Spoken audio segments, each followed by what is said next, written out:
लेकिन कुछ मैं इशारा करना चाहता हूं।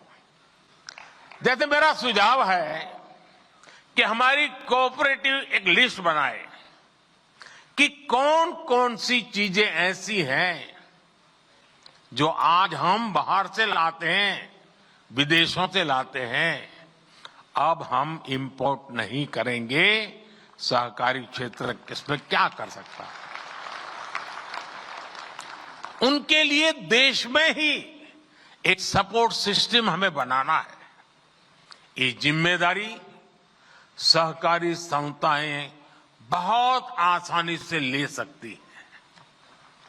अब जैसे हम कृषि प्रधान तो देश कहलाए जाते हैं, लेकिन ये भी सच्चाई है कि जो कृषि प्रधान देश के रूप में हम पिछले 75 साल से गीत गाते रहते हैं, लेकिन ये दुर्भाग्य देखिए, हजारों करोड़ रुपए का खाने का तेल हर वर्ष इंपोर्ट करते हैं।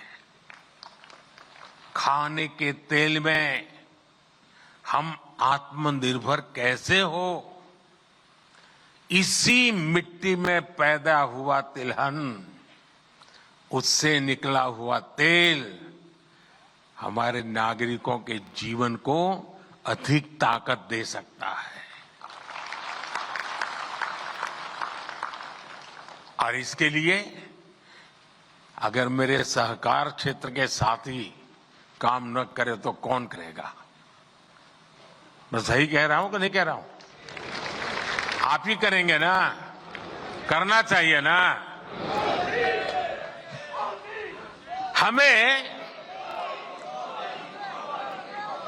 अब आप देखिए, खाने का तेल भी बाहर से आता है, और ऊर्जा के लिए जो तेल चाहिए गाड़ी चलाने के लिए, ट्रैक्टर चलाने के लिए, पेट्रोल, डीजल, ये फ्यूल से जुड़ा अपना इंपोर्ट बिल भी, इसको भी हमें कम करना है। इसके लिए हम इथेनॉल को लेकर आज बहुत बड़ा काम कर रहे हैं। बीते 10 वर्षों में इथेनॉल के प्रोडक्शन, खरीद और ब्लेंडिंग तीनों में कई गुना बढ़ोतरी हुई है। आज ये काम ज्यादातर चीनी मिलों के जिम्मे है और सरकारी कंपनियां उनसे इथेनॉल खरीदती है। क्या इसमें सहकारी समितियां नहीं आ सकती है क्या? जितनी ज्यादा आएगी उतना ही इसका स्केल और बढ़ जाएगा। दालों के इंपोर्ट को कम करने का, अब देखिए कृषि प्रधान देश, धार बाल से ला करके खाते हैं। दालों के इंपोर्ट को कम करने के मामले में भी मेरे सहकारिता क्षेत्र के लोग बहुत बड़ा काम कर सकते हैं, अग्रणी भूमिका निभा सकते हैं। मैन्युफैक्चरिंग से जुड़े भी अनेक छोटे छोटे सामान है जो हम सभी इंपोर्ट करते हैं, लेकिन कोऑपरेटिव्स की मदद से हम उन्हें देश में ही बना सकते हैं। साथियों, आज प्राकृतिक खेती पर हम बहुत बल दे रहे हैं। इसमें भी कोऑपरेटिव्स बहुत बड़ी भूमिका निभा सकते हैं। अन्नदाता को ऊर्जादाता और अन्नदाता को उर्वरक दाता बनाने में भी कोऑपरेटिव की बहुत बड़ी भूमिका है। अगर कोऑपरेटिव उसमें हाथ लगा दे, एकदम तेजी से परिणाम आ जाएगा। अब देखिए, रूफटॉप सोलर हो या फिर खेत की मेड़ पर छोटे छोटे सोलर पैनल लगाने हो, इसमें 50-100 किसान इकट्ठे होकर के एक सहकारी संस्था बना दे, मेड़ के ऊपर सोलर पैनल लगा दे और वो सहकारी संस्था बिजली पैदा करे, बिजली बेचे, किसान को भी बेचे, सरकार को भी बेचे। आसानी से सहकारी संस्थाएं काम कर सकती है। आजकल हम देख रहे हैं कि गोवर्धन योजना में बड़ी बड़ी मल्टीनेशनल कंपनियां आ रही हैं। ये ऊर्जा का बहुत बड़ा स्रोत बनने जा रहा है। क्या कोऑपरेटिव्स को इसमें पीछे रहना चाहिए क्या? वेस्ट टू वेल्थ का काम हो, गोबर से बायो सीएनजी बनाना हो, जैविक खाद बनाना हो, इन सब में सहकारी संस्थानों का विस्तार हो सकता है। इससे देश का खाद से जुड़ा इंपोर्ट बिल भी कम हो जाएगा। हमारे किसानों के, छोटे उद्यमियों के प्रोडक्ट्स की ग्लोबल ब्रांडिंग के काम में भी आपको आगे आना चाहिए। अब देखिए गुजरात का मैं, और पहले गुजरात में जो डेयरी थी सब अलग अलग नाम से काम करते थे। जब से अमूल एक ब्रांड बन गई, डेयरी बहुत है, अलग अलग है, लेकिन अमूल एक ब्रांड बन गई, आज ग्लोबली उसकी आवाज सुनी जाती है। हम भी हमारे अलग अलग उत्पाद का एक कॉमन ब्रांड बना सकते हैं। हमें अपने मिलेट्स यानी श्री अन्न, इस ब्रांड को हमारा लक्ष्य होना चाहिए। शहजाद ये कह रहे हैं बंगाल में शाहजहां रेप आरोपियों को संरक्षण दिया जा रहा है। टीएमसी मतलब तालिबानी मानसिकता और कल्चर, ये शहजाद पूनावाला कह रहे हैं। तो मालदा मामले को लेकर शहजाद पूनावाला ने कहा कि बंगाल में महिलाएं सुरक्षित नहीं हैं, आरोपियों को संरक्षण दिया जा रहा है। मां माटी मानुष नहीं, बम ब्लास्ट और बलात्कारी बचाव बन चुका है। संदेश खाली में जो हिंदू महिलाओं के साथ उत्पीड़न हुआ और जिस प्रकार से शाहजहां को बचाने के लिए तृणमूल कांग्रेस की सरकार प्रयास कर रही है, अब मालदा में एक और घटना सामने आई है। ये लगातार बलात्कार पर बलात्कार होते जा रहे हैं। टीएमसी का मतलब तृणमूल कांग्रेस नहीं, तालिबानी मानसिकता और कल्चर बन चुका है। आज कोई महिला सुरक्षित नहीं है पश्चिम बंगाल में।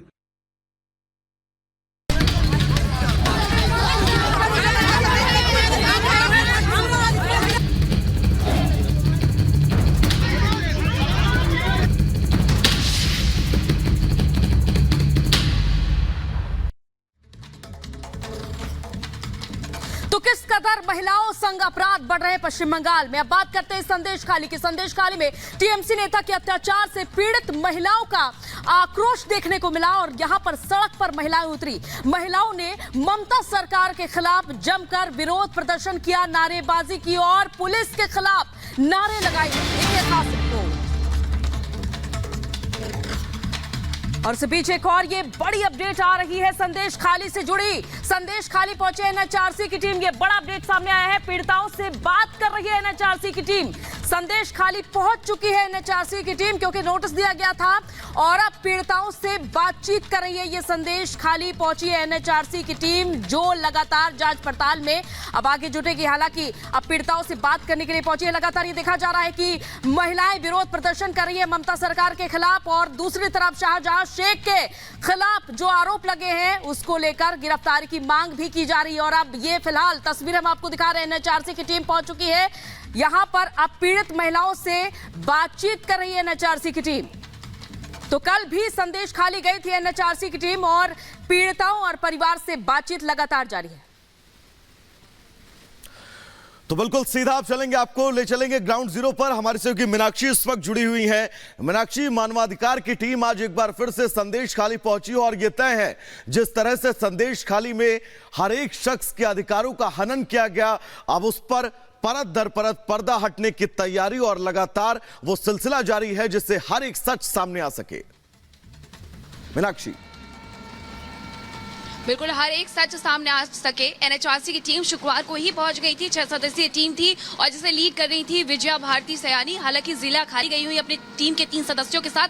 आगे जो टीम जा रही है हम उन्हें ही फॉलो कर रहे हैं। वैभव, ये टीम, इसमें भी 3 सदस्य मौजूद है क्योंकि ये 6 सदस्यीय टीम थी और ये आगे को बढ़ रही है। कल की अगर हम बात करें तो कल इन्होंने पीड़िता जो पीड़ित महिलाएं थी उनसे बातचीत की थी, उनसे मुलाकात की थी और इसी के साथ ये भी जानकारी मिली कि उन 6 लोगों से भी बातचीत की थी इस टीम ने, एनएचआरसी एनएचआरसी की जिन लोगों को कथित तौर पर टीएमसी के नेताओं द्वारा पीटा गया था। हमने हालांकि एनएचआरसी की टीम से बात करने की कोशिश की, लेकिन एनएचआरसी ने बात नहीं की है। जिलिया खाली में जरूर विजया भारती मौजूद है, वहां पर भी वो पीड़िताओं से मिल रही है, क्योंकि आसपास संदेश खाली के जो कई गांव हैं वो सभी शिकायत कर रहे हैं अब कि उन्हें यहाँ पर उनकी जो जमीन है वो हड़पी गई है, उसके साथ उनके साथ अत्याचार किया गया है। वो अपने आप को पीड़ित बता रहे हैं। हालांकि टीएमसी का जो रुख है वो बहुत साफ यहाँ पर नजर आता है। टीएमसी का साफ तौर पर यह कहना है कि ये महिलाएं बाहर से आई हुई हैं, जो कि घूंघट डाल करके यहाँ बैठी हुई हैं, प्रदर्शन कर रही हैं, लेकिन वो महिलाएं साफ तौर पर अपना जो आईडी कार्ड है वो लेकर के बैठी हुई हैं। वो ये कह रही है कि अगर हम बाहर के हैं तो आप हमारी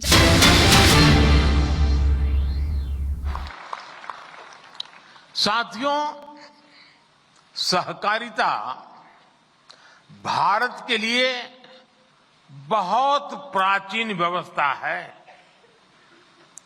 हमारे शास्त्रों में भी कहा गया है, अल्पानाम अपि वस्तूनाम, अल्पानाम अपि वस्तूनाम संहति ही कार्य साधिका, अर्थात छोटी छोटी वस्तुएं, थोड़े थोड़े संसाधन भी सब साथ जोड़ दिए जाते हैं तो उनसे बड़े कार्य सिद्ध हो जाते हैं।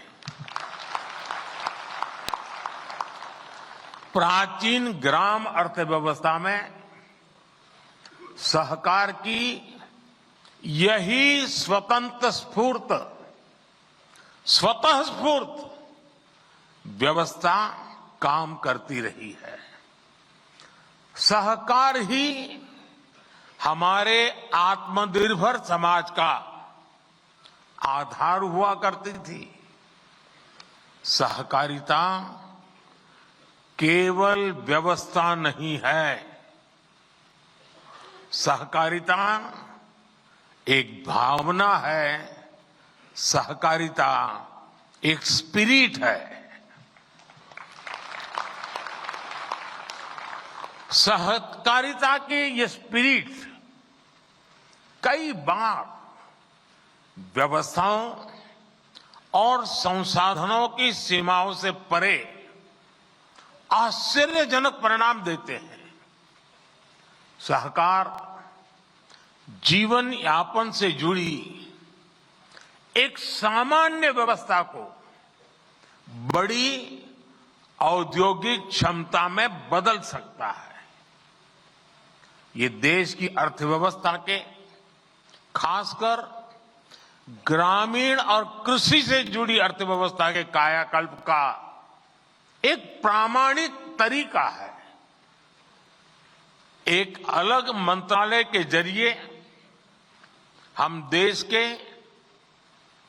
इस सामर्थ्य को और कृषि क्षेत्र की बिखरी हुई इस ताकत को ही एकत्र करने का भी ये भगीरथ प्रयास है। किसान उत्पाद संघ एफपीओज का